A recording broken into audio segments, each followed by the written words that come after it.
Bonjour mes frères et sœurs, bienvenue dans Chama au quotidien. Aujourd'hui nous lisons l'évangile selon Marc chapitre 3 versets 13 à 30 sous le thème « L'autorité et la délégation de Jésus ».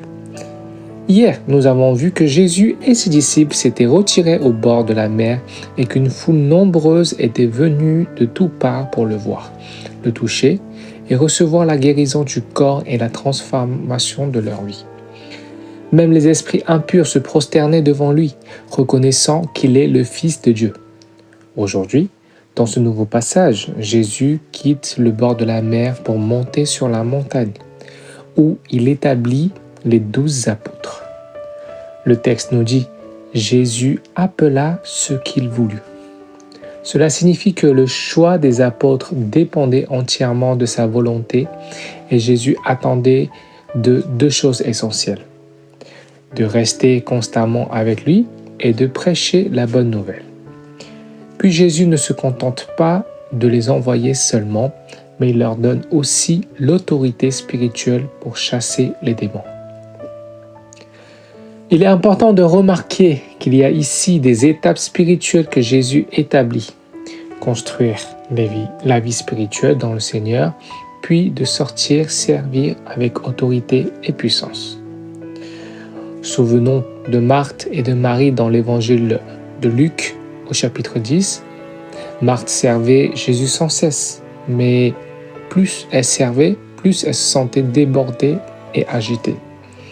Elle finit même par se plaindre auprès du Seigneur. Pourtant, Jésus ne la réprimande pas pour son service. Il lui rappelle simplement la priorité essentielle. Marie a choisi la meilleure part: être au pied de Jésus pour écouter sa parole. Nous devons être dans la présence du Seigneur et aussi le servir. N'oublions pas qu'il est primordial d'avoir sa présence, sa parole, afin de ne pas se laisser consumer, épuiser et tomber en burn-out. Le texte énumère ensuite les 12 apôtres. Parmi eux, seuls 4 sont décrits de manière plus détaillée. Les 3 premiers, puis le dernier. Les 3 premiers sont Simon, à qui Jésus donne le nom Pierre, ce qui signifie rocher, puis Jacques et Jean, le fils de Zébédée, que Jésus surnomme Boanerges, c'est-à-dire fils de tonnerre.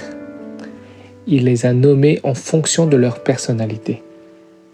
Jésus a choisi des hommes issus de différents milieux avec des caractères différents. Il y a parmi eux des pêcheurs, des collecteurs de taxes ou encore d'autres métiers. Mais quelle que soit leur origine, Jésus leur confie la même mission: recevoir son autorité afin de transformer des vies et accomplir leur mission. Le dernier apôtre mentionné est Judas d'Iscariote, celui qui a trahi Jésus.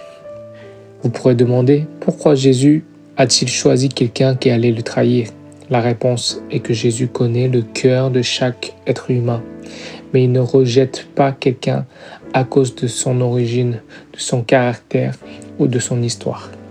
Au contraire, même en connaissant l'état défaillant du cœur d'une personne, il espère toujours qu'un jour, cette vie sera transformée.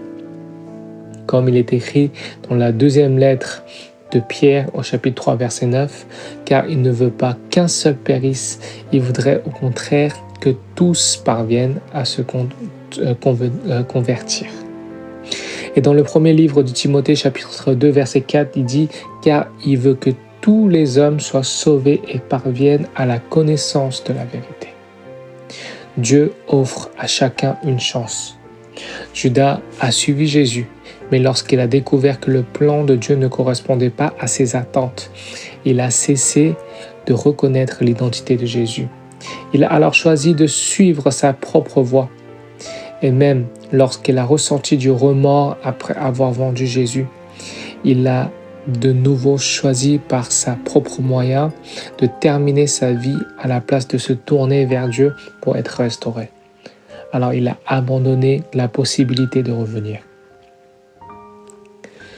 La deuxième partie du passage évoque les scribes venus de Jérusalem qui accusent Jésus d'être possédé par Belzébul et de chasser les démons par la puissance du prince des démons.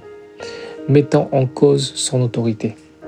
Mais souvenons-nous, l'autorité d'une personne découle de son identité. Et Jésus possède toute autorité parce qu'il est le Fils de Dieu. Non seulement il agit avec puissance, mais il accorde aussi cette autorité à ceux qui le suivent. À la fin de l'évangile de Marc, au chapitre 16, versets 15 à 18, Jésus déclare « Allez dans le monde entier, proclamez l'évangile à tous les hommes. Voici les signes miraculeux qui accompagnent ceux qui auront cru en mon nom. Ils chasseront les démons, ils parleront en langue nouvelle, ils saisiront des serpents venimeux, ou s'il leur arrive de boire un poison mortel, cela ne leur causera aucun mal. Ils imposeront les mains à des malades et ceux-ci seront guéris. » Aujourd'hui, choisissons la meilleure part comme Marie, mes frères et sœurs. Bâtissons notre vie, vivons la mission, exerçons l'autorité que Dieu nous a donnée afin de témoigner la puissance de l'Évangile dans notre quotidien. Soyez bénis dans la parole de Dieu.